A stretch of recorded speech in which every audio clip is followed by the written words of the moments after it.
Bonjour et bienvenue à cette nouvelle vidéo sur les équations de droite pour la classe de seconde. Aujourd'hui, on va reprendre donc la théorie qu'on a étudiée sur les systèmes et on va en particulier étudier la relation entre la résolution algébrique et la résolution graphique.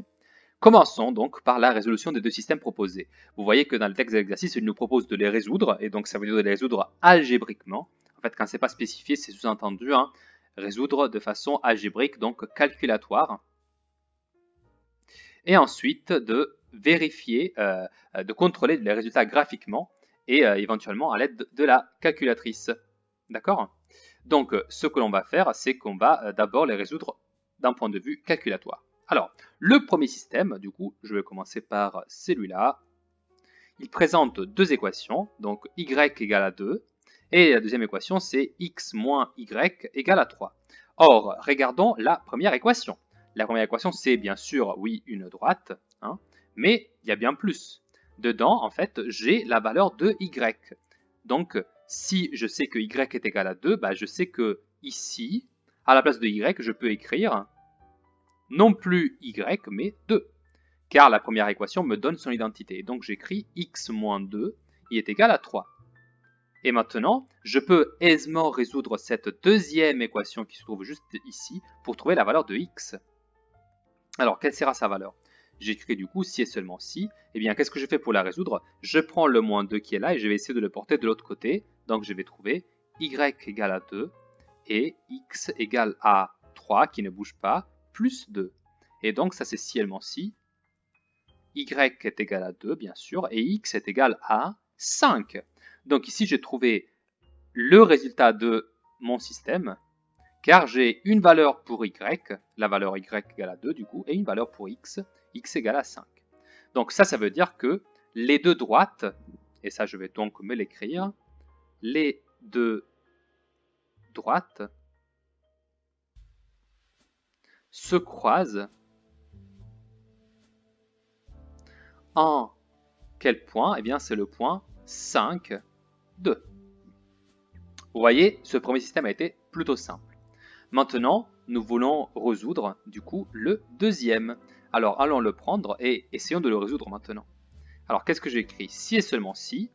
Alors je regarde les deux équations et je vais essayer du coup de résoudre le système avec la technique par substitution. On l'appelle la méthode par substitution. Comment je fais cela? Premièrement, la chose que je dois décider quand ce n'est pas évident, comme dans le premier exemple, c'est de choisir une de ces quatre variables pour commencer à résoudre avec cette variable. Alors, je regarde un peu et je m'aperçois qu'il y a seulement une parmi les quatre qui est laissée toute seule d'un côté, et c'est celle-ci. C'est la x qui se trouve là. Vous voyez, elle n'est multipliée par rien, et donc c'est très simple de l'isoler. En effet, je peux écrire que la deuxième équation peut devenir tout simplement x égale, je prends le 2y qui se trouve ici, je le porte de l'autre côté. Donc ça deviendra x égale à 6 moins 2y. Vous voyez, maintenant, x, il est devenu égal à tout le reste. Autrement dit, j'ai isolé la valeur de x. X est égal à 6 moins 2y. Et donc la première équation, je la récupère, pareil, je la réécris juste, moins 2x plus 2y égale à moins 6. Et qu'est-ce que je peux remarquer? Je peux remarquer que la valeur de x, elle se trouve également dans la première équation. Donc ce que je vais faire tout de suite, ça va être de remplacer cette valeur, 6 moins 2y, dans cette nouvelle variable x. D'accord? Ça va être ça mon but. Je vais remplacer 6 moins 2y dans x. J'espère que vraiment c'est clair. C'est très important de comprendre que c'est la même chose, juste je la remplace là-dedans. Donc je peux écrire si et seulement si. Du coup, moins 2 fois non plus x, mais 6 moins 2y. D'accord? Plus 2y, parce que bien sûr je dois terminer ma première équation, égale à moins 6. Et la deuxième équation, c'est x égale à 6 moins 2y. Celle-là, je vais la laisser comme ça pendant quelques temps, parce que pour le moment, je m'occupe de la première. Alors j'écris encore si et seulement si, du coup. Je fais mon crochet, et là je fais les opérations. Alors les opérations, ça veut dire que je dois faire moins 2 fois 6 et moins 2 fois moins 2y. Et donc je trouve comme résultat, moins 2 fois 6, ça fait moins 12. Et moins 2 fois moins 2y, ça fait plus 4 y plus 2y égale à moins 6. Deuxième équation, je la réécris toujours telle qu'elle. Ok, si et seulement si. Et je réécris encore une fois mon système, j'effectue encore des opérations. Quelles opérations puis-je effectuer? Plus 4y plus 2y, je peux les additionner. Et je vois clairement que le moins 12 qui est là, il faut que je le porte de l'autre côté, comme ça je pourrais l'additionner avec le moins 6. Alors je fais ça. 4y plus 2y, ça fait 6y. Et ici j'ai moins 6 plus 12. Donc ici j'aurai une opération à faire par la suite. Et là je complète par 6 moins 2y égale à x. Très bien. Encore si et seulement si. Maintenant, j'effectue l'opération, ça fait 6y égale à moins 6 plus 12, donc ça fait 6. Et la deuxième équation, c'est toujours x égale à 6 moins 2y. Je suis à un pas de la résolution finale, parce que ici j'ai 6, et donc je peux le passer de l'autre côté à condition de du coup diviser par 6. Parce que je passe du coup le 6 qui était multiplié par y au dénominateur. Et donc j'écris que ça c'est si et seulement si. Y égale à 6 divisé par 6. Mais ça fait combien 6 divisé par 6? Ça fait 1. Donc y est égal à 1.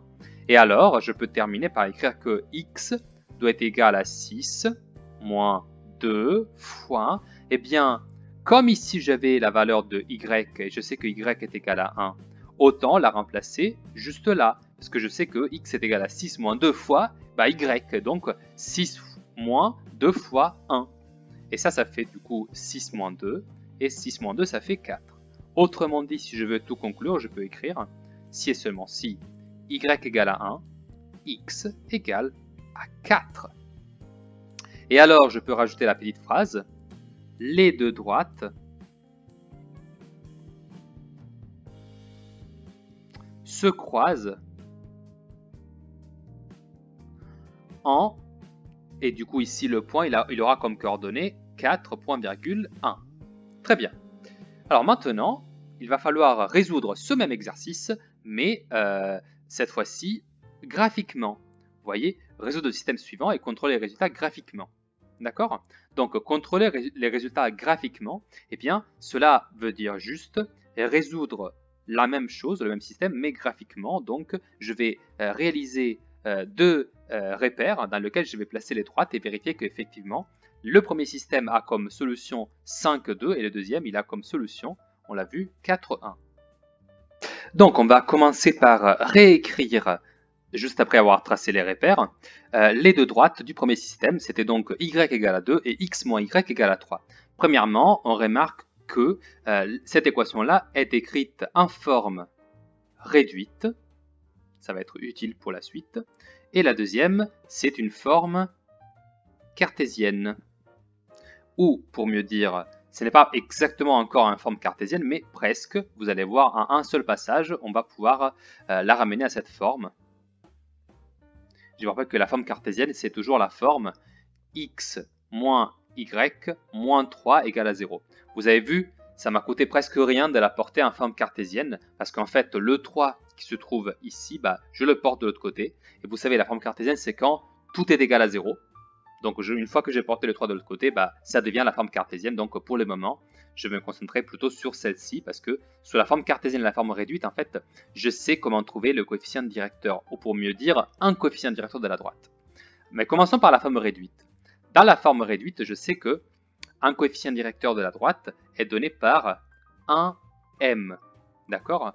Où m, c'est le coefficient y égale mx plus p. D'accord. Donc ici, je dois regarder quelle est la valeur du coefficient m. Alors, je regarde y égale à 2, et je m'aperçois assez facilement que il n'y a pas de x. Mais s'il n'y a pas de x, ça veut dire que m, il est égal à 0. Donc, je l'écris m égale à 0. Donc, le 1 vecteur directeur, ce sera le vecteur 1, 0. D'accord? Juste en utilisant cette formule-là que je me suis rappelé sur la forme réduite. Le voici donc un vecteur directeur de cette droite. Alors encore une fois, m est égal à 0 et p est égal à 2 du coup. D'accord? Ici en fait je pourrais réécrire mon équation en forme réduite en écrivant 0 fois x, donc ça va faire 0, plus 2. D'accord? Peut-être que comme ça vous allez un peu mieux voir que du coup m est égal à 0 et que donc B est égal à 2. Voilà donc un vecteur directeur. Et vous savez, pour écrire, pour tracer la droite, j'ai besoin aussi d'une deuxième chose. J'ai aussi besoin de un point appartenant à cette droite. Appartenant à cette droite. Et comment je le trouve? C'est très simple, je sélectionne une valeur au hasard pour x et je trouve la valeur correspondante pour y. Donc je sélectionne une valeur au hasard pour x, par exemple je peux prendre x égale à, je ne sais pas, par exemple x égale à 1. Et quelle est la valeur correspondante de y? Bah, je sais que y est égal à 2 en fait. Et c'est tout, parce que dans l'expression de la droite, il n'y a pas de x. Ça veut dire que du coup, pour toutes les valeurs de x, et bah, y est égal à 2. D'accord? Donc, avec ce choix complètement arbitraire, je trouve que un point qui appartiendra à cette droite, ce sera le point 1, 2. D'accord? Alors maintenant, j'ai toutes les informations qu'il me faut pour tracer ma droite. Donc, déjà, je vais placer le point 1, 2. Alors, 1, 2, je peux le situer ici. 1, 2, il est juste là. Je pense que vous le voyez. Et ensuite, je vais placer le vecteur. Du coup, je vous le rappelle, hein, c'était le vecteur 1, 0. Donc, un pas dans la direction horizontale et 0 pas dans la direction verticale. Autrement dit, un pas dans la direction horizontale, comme cela, et aucun dans la direction verticale. Donc, si je me munis de ma droite, je peux facilement tracer cette droite et du coup obtenir. Voici donc la première droite. Ok, maintenant on va faire la deuxième. La deuxième droite, on a dit tout à l'heure, c'est une forme cartésienne. Alors dans la forme cartésienne, je sais que un vecteur directeur, il est toujours donné par la formule moins b a. Alors, qui sont donc les valeurs de a et de b? Je vous rappelle qu'ici, je dois comparer avec ax plus by plus c égale à 0. Et du coup, je peux facilement identifier que ici, a est égal à 1 et b est égal à moins 1. Et alors, je sais qu'un vecteur directeur, il sera égal à moins 1, donc ça fait 1, et a est égal à 1, donc ici j'écris 1, 1, c'est un vecteur directeur de cette droite. Et enfin, comme dans la première équation, j'ai besoin de un point et ses coordonnées, du coup, qui appartient à la droite. Comment je fais pour le trouver? Je vais encore une fois sélectionner une valeur au hasard pour x ou pour y, et ensuite je vais déterminer du coup l'autre valeur, donc l'autre coordonnée de ce point. Je vais sélectionner comme valeur, par exemple, à la place de prendre x pour une fois, prenons y égale à 0. D'accord? Si je prends y égale à 0, c'est un choix arbitraire, alors je sais que x moins 0 moins 3 doit faire 0. Mais alors, x moins 3, ça doit faire 0. Et donc, le moins 3, je peux le porter de l'autre côté et ça fait x égale à 3.